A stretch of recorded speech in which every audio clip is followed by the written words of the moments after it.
तो आज हम एक ऐसे परिवार की कहानी सुनेंगे जो गरीबी और घर के झगड़ों में आप कह सकते हैं जल रहा था। लेकिन कहते हैं ना, कभी कभी राख से ही सबसे मजबूत नींव बनती है। चलिए देखते हैं कि कैसे उन्होंने अपने संघर्ष को ही अपनी सबसे बड़ी पूंजी बना लिया। और इस कहानी की शुरुआत होती है एक सास के तीखे सवाल से। बस एक सवाल, और इसी से पता चल जाता है कि उस घर के अंदर क्या तूफान चल रहा था।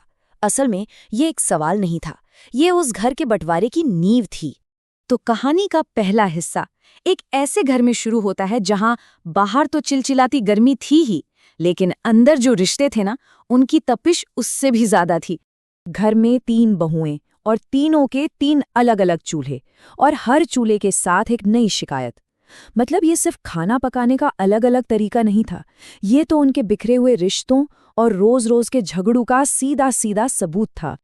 अब सोचिए घर का माहौल कैसा होगा। हर वक्त बस किचकिच किचकिच, झगड़ा सिर्फ खाना बनाने पर नहीं होता था। अरे हर छोटी बड़ी बात पर तू मैं। और जो उनके हालात थे, जो गरीबी थी, वो इस आग में घी का काम कर रही थी। तो ये जो सारे झगड़े थे, ये जो इतना तनाव था, इसके पीछे एक बहुत ही कड़वी सच्चाई छुपी हुई थी।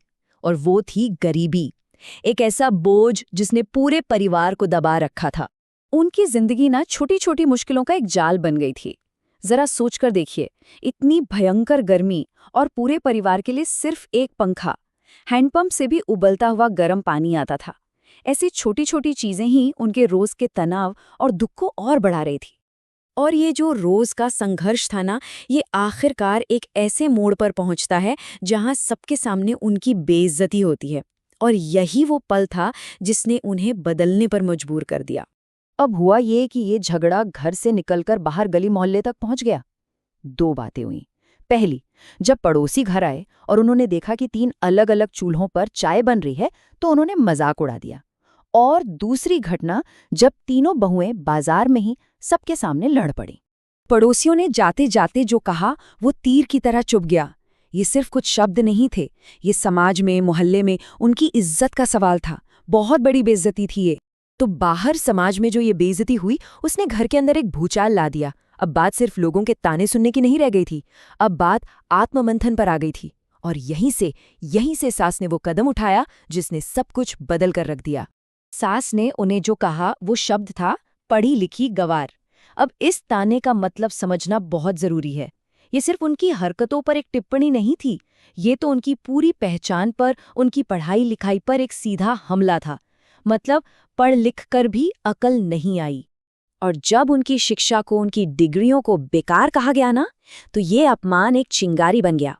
बस यही वो पल था, यही वो टर्निंग पॉइंट था जहां तीनों बहुओं ने ठान लिया कि अब वो अपनी काबिलियत साबित करके ही दम लेंगी। तो चलिए अब आगे बढ़ते हैं और देखते हैं कि कैसे एक दूसरे पर इल्जाम लगाने का दौर खत्म हुआ और एक असली ठोस प्लान पर काम शुरू हुआ। तो सबसे पहले तो उन्होंने लड़ना झगड़ना छोड़ा और एक टीम की तरह बैठे। उन्होंने सोचा, भाई हम में हुनर क्या है? तो पता चला कि एक पढ़ाने में अच्छी है, दूसरी डॉक्यूमेंट वगैरह बनाने में, और तीसरी कंप्यूटर में माहिर है। बस इसी हुनर को उन्होंने अपना बिजनेस बनाने का फैसला किया और हिम्मत करके एक छोटा सा लोन भी ले लिया। और उन्होंने एक बहुत ही कमाल का काम किया।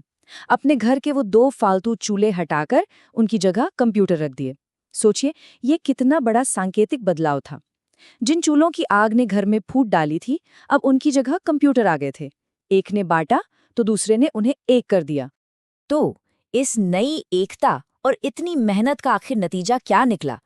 चलिए देखते हैं कि इस एक फैसले ने उनके परिवार और उनके पैसों की तंगी को कैसे हमेशा के लिए बदल दिया। आपको यकीन नहीं होगा उनकी सफलता कितनी तेजी से आई। सिर्फ 3 महीने के अंदर उन्होंने इतनी कमाई कर ली कि किश्तों पर एक एयर कंडीशनर घर ले आए। वही एसी जिसकी ठंडी हवा का वो उस उमस भरे गर्मी में सिर्फ सपना ही देख सकती थीं। ये जो तस्वीर है ना, ये उनके पूरे सफर को एक बार में दिखा देती है। एक तरफ 3 अलग-अलग चूल्हे, रोज की लड़ाई और जानलेवा गर्मी, और दूसरी तरफ एक मॉडर्न किचन, टीम की तरह काम और एसी का सुकून। जमीन आसमान का फर्क था। और बाद में उन बहुओं ने अपनी सास से जो कहा, वो सुनिए। उनका ये कहना ही दिखाता है कि उनका नजरिया कितना बदल गया था। वो उस डांट को अब एक डांट नहीं बल्कि एक ऐसा तोहफा मान रही थी जिसने उन्हें नींद से जगा दिया था। तो ये कहानी खत्म होते होते हमारे लिए एक बहुत गहरा सवाल छोड़ जाती है। क्या हमारे सबसे बड़े संघर्षों में, हमारी सबसे बड़ी मुश्किलों में कोई कीमती चीज छिपी होती है? शायद जब हालात सबसे ज्यादा खराब होते हैं, वही पल हमारी सबसे बड़ी तरक्की की वजह बनते हैं।